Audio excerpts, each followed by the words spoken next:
нас е господин Петър Левтеров, заместник-председател на Бултишат. Това е Българо-турска индустриална камера. Бултишат получи приз за международна организация на 11-то издание на Spring Bright Awards, бизнес и туризъм. Честито за наградата. Сега ще се радвам, ако може да ни разкажете малко повече за Бултишат и за това каква е основната мисия на камерата. Първо ще искам да използвам вашата медия да благодаря на всички членове на Бултишат, защото тази награда е споделена с тях.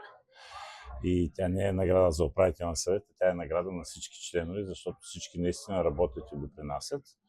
Бултишат е 2013 основана.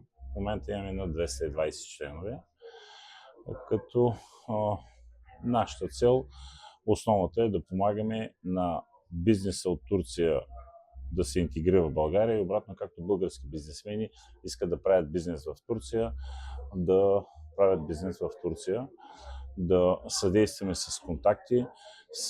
Ето скоро имахме едно запитване, турска компания е купила земя и се обърна да препоръчаме архитект, който е с индустриален опит, търсеше счетоводна кантора, адвокатска и нормално да търсят най-добрите с препоръки. Това е нашата задача, да дадем препоръки, да стоим за тях.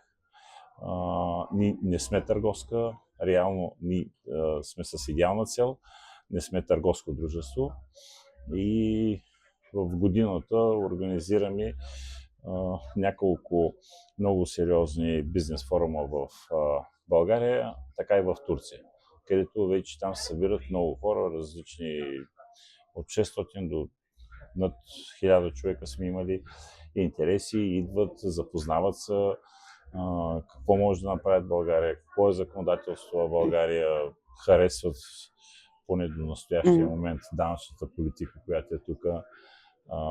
И се случват и идват все по-сериозни и все по-големи фирми. Ние съответно нямаме бариера малка или голяма фирма.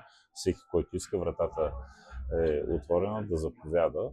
И така се радваме на много добро развитие на Бултишат. А как оценявате икономическите отношения между България и Турция към този момент? По кой показател, как ги оценяваме? Търговия. Да, търговията се засилва между България и Турция. В момента приветства е, че по-голям е потока от Турция към България с стоки, но също има и успешен бизнес в обратната посока. Според вас България или Турция? Къде е по-лесно да се прави бизнес? Аз лично като българин няма как да избера друга държава и моите компании са само България. Макар че аз представлявам едни от най-големите компании турски в автомобилния сектор, но пряко аз лично, с изключение на почивки и други приятелски мероприятия, не съм инвестирал в Турция, но в автомобилния сектор, в който сме моите компании, ние много сериозно работим с Ford Trucks, с Карсан, с Autocar. Това са големи турски компании в областта на автобуси и камиони. Един такъв въпрос като човек, който има много опит в бизнеса. Достатъчно активни ли са институциите, българските и турските институции в подкрепа на бизнеса? Как мислите? Държавните институции. Държавните институции поне към настоящия момент с турските сме нямали проблеми. А с българските? С българските зависи в каква област. Също сме нямали проблеми.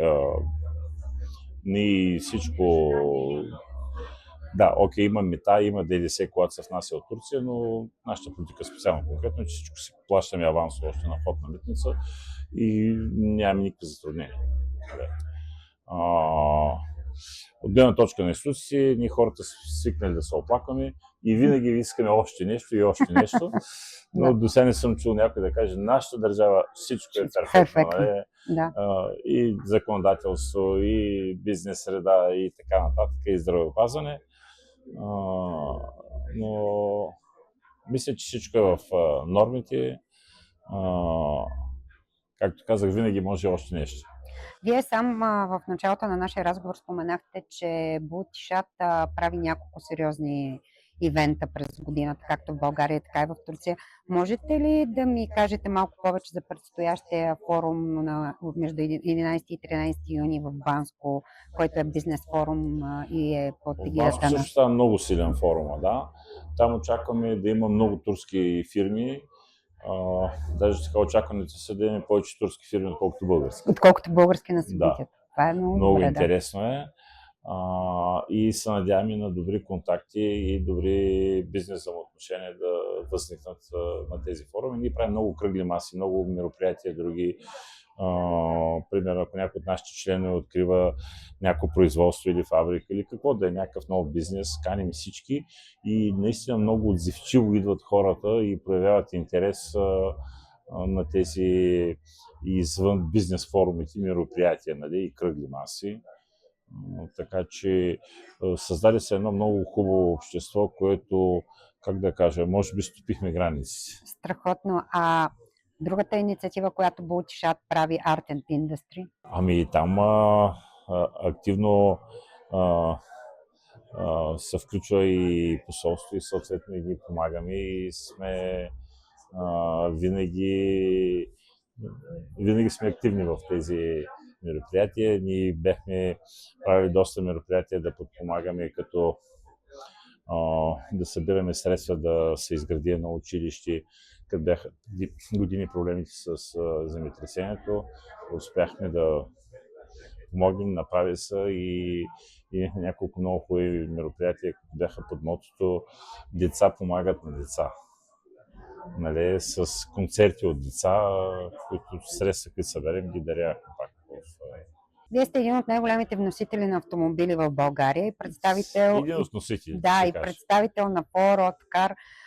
Как вашия бизнес опит допринася за дейността на Бултишат в България и развитието на българо-турските отношения? Ами, винаги ако има колега, който иска, защото тъй като дойдаха от Турция много сериозни производители на резервни части за автомобили, винаги сме в контакт, ако искат контакт, защото ние, освен турските компании, представляваме и европейски, и представляваме и китайски, и много често имат нужда от контакти и с тях.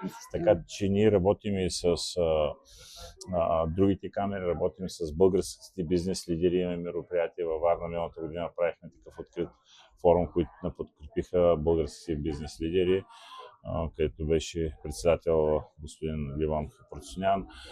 С Румънската камера, търговската, също имаме мероприятия. Не сме отказали на никой и сме отворени да правим тези среди, защото животът е обидно кратък. Факт, че и трябва да сме по-позитивни, повече да се раздаваме и винаги доброто се връща.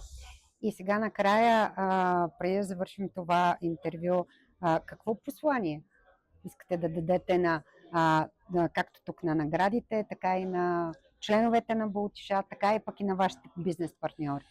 Да мечтаят повече, да бъдат смели в мечтите си и всички добри инвестиции тръгват от добри мечти, създадени в добра установка, семейна, приятелска, и да не спират да мечтаят. А в какво вярва Петър Лефтеров, човека Петър Лефтеров? В доброто. Доброто се умножава, а лошото е със знак минус и то се дели. Много ви благодаря за това интервю. Благодаря.